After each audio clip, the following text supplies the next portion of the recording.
Hello friends, इस video में मैं बात करने वाला हूँ डोजी कैंडलस्टिक के बारे में। और ये टेक्निकल एनालिसिस सीरीज का पहला वीडियो है। अगर आपने हमारे चैनल को सब्सक्राइब नहीं किया है तो सब्सक्राइब करें और बेल आइकन को दबाएं ताकि इस सीरीज से रिलेटेड वीडियो की नोटिफिकेशन आपको मिलती रहे। डोजी कैंडलस्टिक में ओपन और क्लोज सेम होता है और हाई और लो डिफर होता है। इसमें जब भी ट्रेड होना शुरू होता है तो ओपनिंग के टाइम पे ये सेम प्राइस पे पहले डिमांड मीट होती है, फिर उसके बाद बायर्स अगर इसे ऊपर लेके जाते हैं, लेकिन ये रिजेक्शन सेलर्स दे देते हैं और सेलर्स इसको खींच के नीचे लेके आते हैं। तो नीचे आने के बाद ये बायर्स इसको फिर वापस ऊपर लेके जाते हैं और ये कैंडल यहाँ पे क्लोज हो जाती है।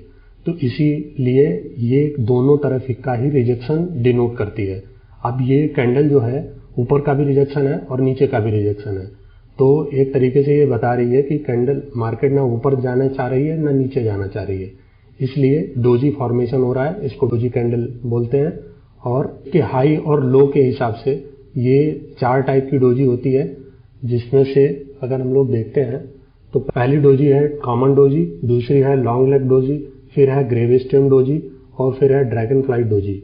तो अगर हम लोग बात करते हैं पहली डोजी कॉमन डोजी के बारे में, तो इसमें जैसा हम लोगों ने बताया ओपन और क्लोज इसका सेम होता है और हाई और लो डिफर होता है। तो ये ऊपर भी रिजेक्ट किया, नीचे भी रिजेक्ट किया, इसीलिए ये डिनोट कर रही है कि ये इनडिसीजन है, कि इसमें ना मार्केट ऊपर जाना चाह रही है नीचे जाना चाह रही है। तो इस केस में होता क्या है कि हमें हमेशा ही वेट करना चाहिए अगली कैंडल का डिसाइड करने के लिए कि मार्केट किस डायरेक्शन में जाएगी। ये जिस तरफ के डायरेक्शन के हाई को तोड़ेगी तो ये ऊपर जाना चाह रही है, अगर नीचे के रिजेक्शन को तोड़ेगी, लो को तोड़ेगी तो ये नीचे जाना चाह रही है। अगर नीचे कैंडल स्टिक बियरिश बनती है तो ये मार्केट नीचे जाएगी, अगर ऊपर तोड़ती है तो ये ऊपर जाएगी। इसी तरीके से हम लोग दूसरी कैंडल स्टिक की बात करते हैं लॉन्ग लेग डोजी की। तो लॉन्ग लेग डोजी में क्या है कि इसमें सेम एज कॉमन डोजी है, बस इसकी शैडो जो है वो पहले वाले से ज़्यादा लंबी है। तो ये दो चीज़ें डिनोट करता है, एक तो यहाँ पे प्रॉफिट बुक हो रहा है और दूसरा ये वोलेटिलिटी को भी शो करती है, क्योंकि एक तो ट्रेंडी अगर मार्केट है और ये आता है प्रॉफिट बुकिंग होती है तो नई पोजीशन भी उसी समय यहाँ पे फॉर्म होगी। तो नई पोजीशन फॉर्म होगी तो ये फिर वापस जाएगी, या फिर अगली कैंडल स्टिक जब तक नहीं बनती है इन दोनों को ब्रेक करने के यहाँ पे, अगर या तो इसको ब्रेक करे, इस लो को बड़ी कैंडल से ब्रेक करे या फिर हाई कैंडल को बड़े से ब्रेक करे, तब तक हम डिसाइड नहीं कर सकते कि मार्केट किस डायरेक्शन जाएगी। हो सकता है कि इसके बीच में बार बार मार्केट वोलेटाइल होती रहे, तो ये वोलेटिलिटी को भी शो करती है। इसी तरीके से अगर हम लोग ग्रेवस्टोन डोजी की बात करते हैं तो इसमें ओपन और क्लोज सेम होता है और इसमें लो कहीं नहीं होता है। इसमें सेलर्स इसको नीचे नहीं ले जाना चाह रहे हैं, लेकिन बायर्स इसको ऊपर ले जाना चाह रहे हैं, लेकिन सेलर्स इसको नीचे ले आके रिजेक्ट करके इसको क्लोज करा दे रहे हैं यहाँ पे। तो ये डोजी जो है अगर बुलिश ट्रेंड है और उसके बाद ये बनती है डोजी, तो फिर मोस्ट प्रोबेबल चांस है कि मार्केट नीचे जाएगी, क्योंकि इसने हाई को रिजेक्ट किया है। अगर ये बुलिश ट्रेंड में अगर बनती है तो उसके बाद ये नीचे आने के चांस इसके ज़्यादा होते हैं। तो ग्रेवस्टोन डोजी एक बुल मार्केट के लिए अच्छा नहीं मानी जाती है। अगर बुल मार्केट चल रही है और फिर डोजी बनती है तो फिर चांसेस हैं कि ट्रेंड रिवर्सल आ सकता है। और इसी तरीके से ड्रैगन फ्लाई डोजी की अगर बात करते हैं तो इसमें ओपन और क्लोज सेम होता है और इसमें लो का रिजेक्शन होता है। सेलर इसको नीचे ले जाना चाह रहे हैं, लेकिन बायर्स इसको खींच के ऊपर लेके आते हैं और इसको यहाँ पे क्लोज दिला देते हैं जहाँ पे ये ओपन हुई थी। इसी तरीके से ये लो को रिजेक्ट करती है और ये इस चीज़ को बता रही है कि अगर हमारा बेयरिश स्टॉक है और ये डोजी बनती है तो लो रिजेक्ट हुआ है, इसलिए मार्केट ऊपर जाने के चांस ज़्यादा हैं। या फिर आप ये कह सकते हैं कि जब तक हम इसकी अगली कैंडल स्टिक ना देख लें तब तक हम डिसाइड नहीं कर सकते। अगर ऊपर जाती है तो ये ऊपर जाने के चांस हैं, अदरवाइज के केस में अगर ये नीचे का ब्रेकआउट देती है इस के लो को, तो फिर ये मे मार्केट और नीचे जाए। इसी तरीके से अगर हम लोग देख रहे हैं कि डोजी को फॉलो करने के लिए 2 रूल मेनली इंपॉर्टेंट है। जैसे कि अगर ट्रेंड की शुरुआत हुई है, ये यहाँ पे ब्रेकआउट देता है, मान लीजिए यहाँ पे ब्रेकआउट देता है, तो अगर यहाँ पे ब्रेकआउट देने के बाद जैसे ही ट्रेंड की शुरुआत होती है तो अगर यहाँ पे कैंडल स्टिक बनाती है तो फिर इसका मतलब ये है कि ये इनसिग्निफिकेंट है, क्योंकि अभी तो ट्रेंड शुरू हुआ है। अगर बड़ी कैंडल से ये ब्रेकआउट होता है, पुराने वाले रेजिस्टेंस को ये तोड़ता है, तो फिर ये यहाँ जैसे ही ब्रेकआउट होता है ये बनता है तो ये इनसिग्निफिकेंट है, क्योंकि अगर जितना हाई वैल्यू से तोड़ता है ब्रेकआउट तो मोस्ट प्रोबेबल चांस होता है कि मार्केट ऊपर ही जाएगी। और अगर यहाँ पे डोजी बनता है तो ये मायने नहीं रखता।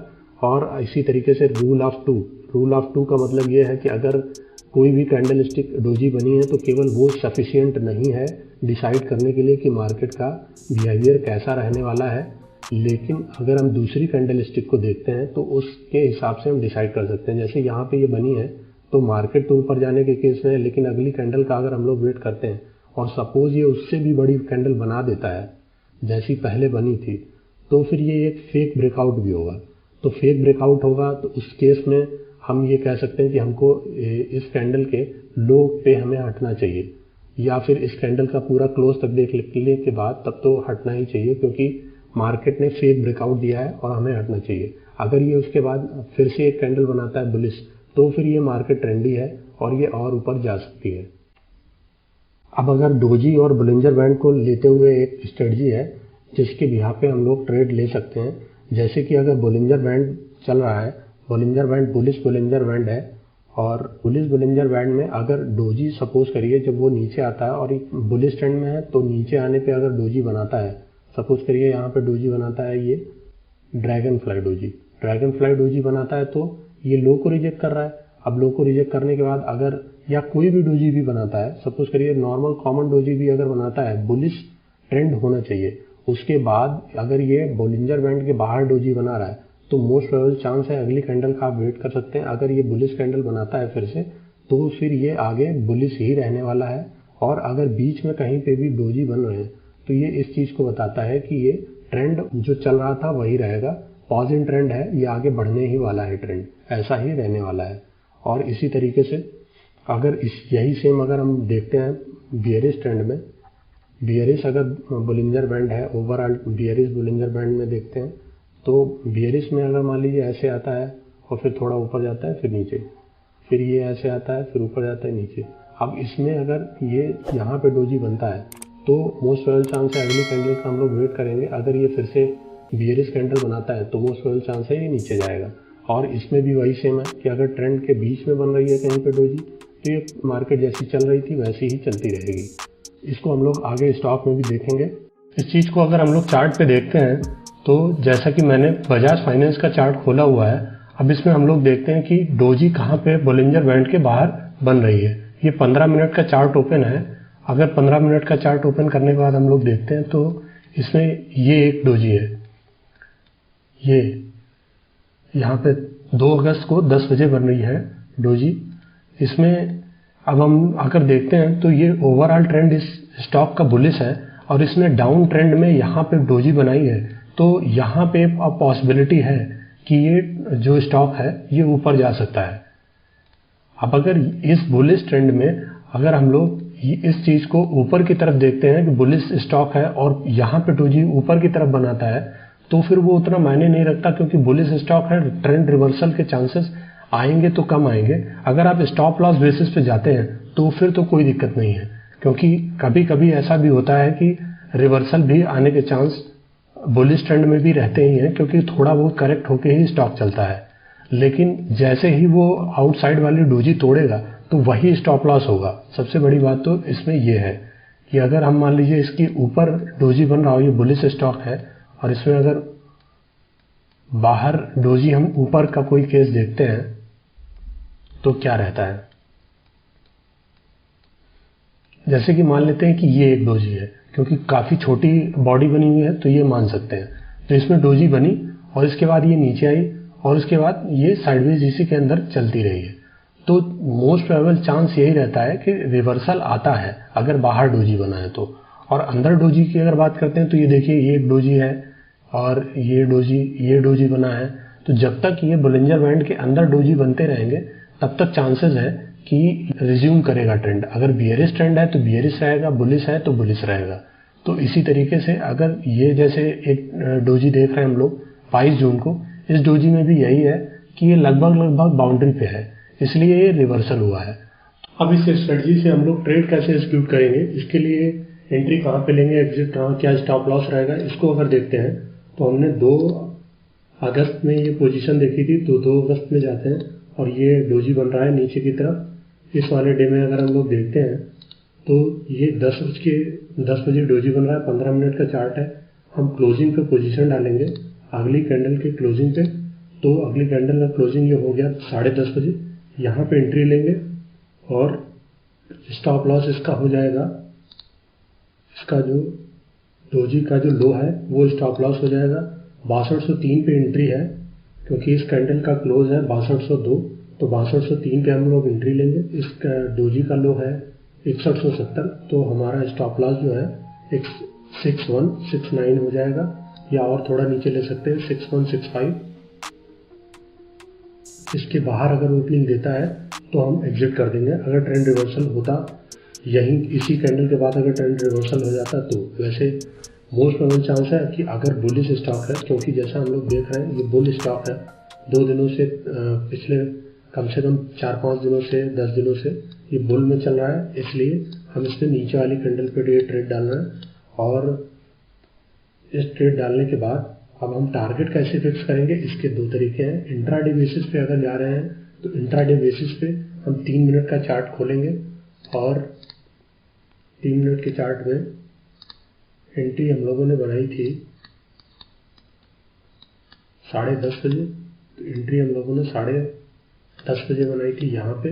अब इसके बाद हम ये देखेंगे कि 9 डेमा जहाँ पे भी ब्रेक हो रहा होगा वहाँ पे हम प्रॉफिट बुकिंग कर सकते हैं। या दूसरा तरीका वैसे तो इस वाले पैटर्न में ये भी है कि इसने इस वाली कैंडल को प्राइस एक्शन के बिहाफ पे भी बुक कर सकते हैं, क्योंकि आप देख रहे हैं कि ये वाला जो पैटर्न है इसने पिछली पूरी बड़ी कैंडल को कवर कर लिया है अगली कैंडल में, जबकि ये काफ़ी हाई वैल्यूम से कैंडल वाई की बनी थी, उसके बावजूद भी ये अगली कैंडल में कवर हो गई है। तो हम इस कैंडल में 11:09 की कैंडल में भी एग्जिट कर सकते थे, लेकिन अगर यहाँ पे एग्जिट नहीं कर रहे हैं इंट्राडे बेसिस पे तो यहाँ इस वाली कैंडल में तो एग्जिट करना ही होगा, क्योंकि ये 9 डेमा को इसने तोड़ा है। तो 9 डेमा पे एक देख सकते हैं इंट्राडे बेसिस पे। तो अगर हम पोजिशनल बेसिस पे जा रहे हैं तो हम फिर से 15 मिनट का चार्ट देखेंगे और इसमें 15 मिनट के चार्ट में फिर जैसे पहले 9 डेमा इंट्राडे के लिए देख रहे थे, पोजिशनल बेसिस पे 50 डेमा देखेंगे। 50 डेमा को जब भी ये ब्रेक करेगा तब हम नीचे की ऊपर से नीचे की तरफ ब्रेक करेगा तो हम प्रॉफिट बुकिंग कर लेंगे। तो जैसा कि हम लोग देख रहे हैं कि ये यहाँ पे चलता गया है और इसने ये ब्रेक नहीं किया है। या दूसरा इसका फिर बुक करने का तरीका ये भी है कि जब ये ऊपर जाए और पूरी कैंडल रिवर्स कंप्लीट कर दे तो भी अब इसके बुक कर सकते हैं। तो यहाँ पे हम प्रॉफिट बुक कर सकते थे। दोबारा अगर एंट्री मुझे बनानी हो तो हम यहाँ पे ब्रेकआउट के बिहाफ पे भले ही पोजीशन बना सकते हैं, क्योंकि जैसा मैंने बताया कि अगर किसी का हाई रिजेक्ट हो रहा है और वो हाई वैल्यूम से अगर तोड़ रहा है, क्योंकि जैसे कि यहाँ पे ब्रेक होता है और उसके बाद ये यहाँ पे ब्रेक होता है तो ये हाई वैल्यूम की कैंडल बनती है और यहाँ पे ब्रेक होता है, तो मोस्ट प्रोबेबल चांस है कि ये ऊपर जाएगा। लेकिन फिर से वही पॉइंट है कि अगर बड़ी कैंडल को ये कवर कर लेता है अगले 2-3 कैंडल में ही ये, तो हम प्रॉफिट बुकिंग यहाँ पे कर सकते हैं। एक ये है, तो ऐसे ट्रेल भी हम करा सकते हैं प्रॉफिट को पोजिशनल बेसिस पे। अदरवाइज के केस में जब भी हमारा या तो कैंडल जैसे ही बाहर बनती है और उसके बाद रेड बन जाती है कैंडल, प्रॉफिट बुकिंग आती है, तो हमें निकल जाना चाहिए, क्योंकि टोटल किसी को हाई नहीं पता होता है। तो हमें ज़्यादा जितना जल्दी हो सके जितना प्रॉफिट हमें श्योर शॉर्ट लग रहा है वहाँ पे हम लोग बुक कर सकते हैं।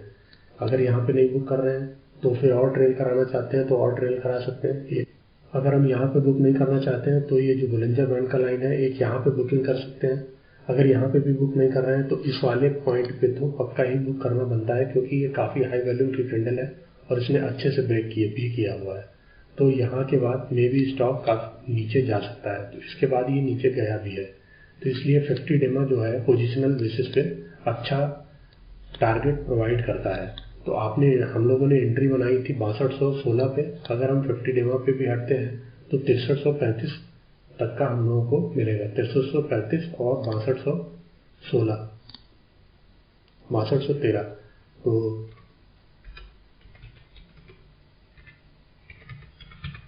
हम लोगों को 2% का रिटर्न मिल सकता है यहाँ पे।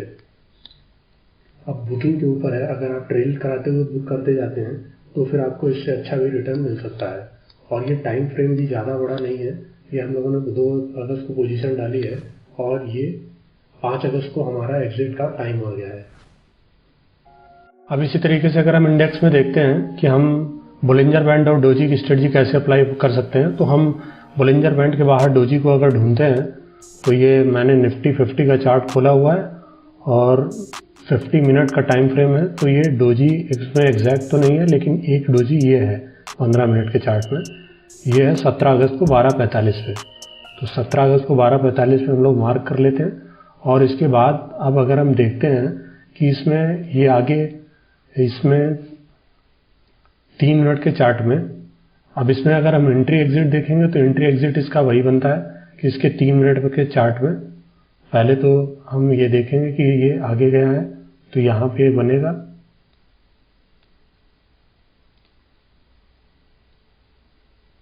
ये हमारा एंट्री का पॉइंट हो गया 16,531 पे। और इसके बाद अगर हम स्टॉप लॉस इस पोजीशन में लगाते हैं तो इस कैंडल का डोजी कैंडल का लो है 507। तो 507 अगर है तो हम 498 या इसके नीचे, या ये दो शैडो जो बनी हुई है इनके नीचे रखते हैं 493, ये हमारा स्टॉप लॉस हो जाएगा। यहाँ पे एंट्री लिया है 13 बजे है, तो ये 13:15 की ओपनिंग पे है। अब इसको अगर हम 3 मिनट के चार्ट में देखते हैं तो 3 मिनट का चार्ट अगर हम लोग खोलते हैं तो 17 तारीख को 13:15 पे, तो 13:15 पे अगर हम इसको ले जाते हैं 13:15 पे ये हुआ। यहाँ पे हम लोग पोजीशन बनाते हैं, यहाँ पे एंट्री लेते हैं। अब हम हटेंगे कहाँ पे, इसका टारगेट 9 डेमा देखेंगे। 9 डेमा रेड कलर का ये जो लाइन है, इसको जब भी ब्रेक करेगा तो हम हटा देंगे। तो ये यहाँ पे ब्रेक किया तो इंट्राडे बेसिस पे हम यहाँ पे हट जाएंगे, ठीक है। अब अगर इसी तरीके से हमें पोजिशनल बेसिस पे जाना है तो हम 15 मिनट का दोबारा चार्ट देखेंगे, 15 मिनट का दोबारा चार्ट देखेंगे और इसमें 50 डेमा का चार्ट 50 डेमा का लगाएंगे। तो 50 डेमा का चार्ट ग्रीन कैंडल से है, जब ये ब्रेकआउट देगा तो हम इससे हटा देंगे या ट्रेल भी करा सकते हैं। 50 डेमा के बिहाफ पे भी पोजिशनल में हट सकते हैं, क्योंकि अगर लॉन्गर जैसे ये इंडेक्स है पहले से ही काफ़ी ऊपर आ रखा है, तो हो सकता है कि हम लोग 50 डेमा पे यहाँ पे जब हटेंगे, 50 डेमा ये ग्रीन कैंडल वाला है और हम लोग यहाँ पे हटेंगे 15,545 पे और एंट्री हम लोग लेंगे 15,530 पे। लेकिन ये काफ़ी बड़ा मूव देने के बाद हम लोग हट रहे हैं, तो इसके लिए एक तरीका ये है कि हमारे पास 3 तरीके हटने के लिए हैं। या तो ये जो बड़ी कैंडल बन रही है इसको ब्रेकआउट दे तब हम हटे, या तो ट्रेल कराते रहते हैं। और जब भी जो भी बुलिश कैंडल है, क्योंकि हम बुल फॉर्म में हैं, तो जब भी बुलिश कैंडल यहाँ पे बन रही है तो बुलिश कैंडल को जब भी वो बियर कैंडल से तोड़ेगा तो हम हट जाएंगे। तो सबसे बुलिश बड़ी कैंडल जो है इसमें 14, फिर 12, फिर 5, फिर 16, ये 14 की है और ये 16 की है। अब ये यहाँ पे ये कैंडल आ गई, ये बुल कैंडल सबसे बड़ी बनी थी 14 की और यहाँ पे ये बन रही है 27 की। तो कुल मिला के ये ब्रेकआउट यहाँ पे है, तो ये पूरा कवर कर ले रही है, इतना पूरा जो है यहाँ पे कवर कर ले रही है। तो हम यहाँ पे हट सकते हैं 15,638 पे। अब अगर बिल्कुल ही सिंपल चाहिए तो फिर तो वही है कि प्राइस एक्शन एक चीज़ होती है जिससे आप अगर सही से समझते हैं तो इस चीज़ को आप जल्दी से हटा सकते हैं। क्योंकि अगर ये कैंडल जैसे छोटी छोटी बन रही थी और ये बड़ी कैंडल से इसने सारे को ही कवर करते हुए इसने बनाया, ये वॉल्यूम वाली कैंडल बनाई है, इसलिए हम इसके एग्जिट पे हट सकते हैं। अब अगर 50 डेमा के हिसाब से जाएंगे तो फिर ये आपका काफ़ी प्रॉफिट रिड्यूस हो जाएगा। तो ज़रूरी नहीं कि हर बार 50 डेमा ही फॉलो करना है, आप प्राइस एक्शन को पहचानते हुए भी ट्रेड हटा सकते हैं टारगेट के भी यहाँ पे। लेकिन मेन यहाँ पे प्रॉफिट बुकिंग से ज़्यादा अगर रिवर्स ट्रेड जाता है तो उस केस के लिए हमेशा तैयार रहना चाहिए। तो रिवर्स ट्रेड अगर आपका चला जा रहा है, उल्टा जा रहा है, तो आपको यहाँ पे हटना ही हटना है। टारगेट बुक करने के लिए तो आप ट्रेल भी करा सकते हैं या फिर RSI के थ्रू भी हट सकते हैं। ये एक बार आपने एंट्री बना ली, अब जैसे ही RSI आपका ऊपर से नीचे की तरफ 65 या 70 के आसपास आता है तो भी आप हट सकते हैं। 60 तक आप ट्रेल करा सकते हैं, ज़्यादा से ज़्यादा 60 तक ट्रेल कराइए तो हट सकते हैं। या फिर आप ये बोलिंजर बैंड की मिड बैंड है, यहाँ पे आप हट सकते हैं, जब भी ये क्रॉस करती है तो हट सकते हैं। और फिर जब कुछ भी नहीं हट सकते हैं, कहीं पे भी आप नहीं हट रहे, तो ये 50 डेमा तो लास्ट है पोजिशनल के लिए। इसके नीचे अगर आता है, स्विंग ट्रेडर्स के लिए यह है कि इसके नीचे तो हटना ही हटना है। अगर आपकी एंट्री सही हुई थी और आप यहाँ पे हट रहे हैं तो आप कुछ ना कुछ प्रॉफिट लेके निकलेंगे, नहीं तो अगर आपका लॉस होता है, लॉस तो तभी होगा जब ये यहीं से मूव ही ना करे और यहाँ थोड़ा ऊपर जाए और ये नीचे आ जाए, तभी ये आपका लॉस होगा।